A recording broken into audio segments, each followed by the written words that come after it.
बिस्मिल्लाहिर्रहमानिर्रहीम, अस्सलाम वालेकुम। पीवीटी न्यूज़ एचडी के साथ मैं हूं सोहेल चौधरी। नजर डालेंगे आज की अहम खबरों पर।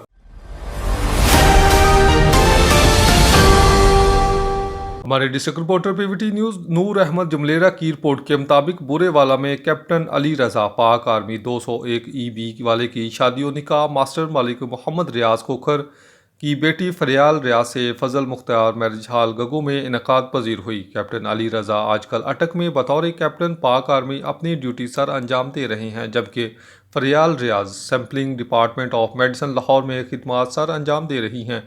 आज की इस पुरवकार तकरीब में खसूसी तौर पर Mohammad Iftikhar Bali director excise and technician division Multan, Sarfraz Ahmed property adviser Lahore, Malik Ehsan Elahi Khokhar, MPA Khalid Mahmood Dogar, Malik Mohammad Nawaz Punjab police, Malik Shahzeb Nawaz traffic police, Malik Musharraf Islam Punjab police, doctor Mohammad Hamza Mushtaq, Malik Ali Ahmed Punjab police, Malik Mohammad Adal Ramzan Punjab police, Mohammad Ahmed Jat सदर इत्तेहाद ग्रुप बहावलनगर, बॉबी भट्टा के लखते जिगर और तमाम अजीज़ अकारब ने शिरकत की और दुआ की कि ये शादीशुदा जोड़ा हमेशा खुश रहे।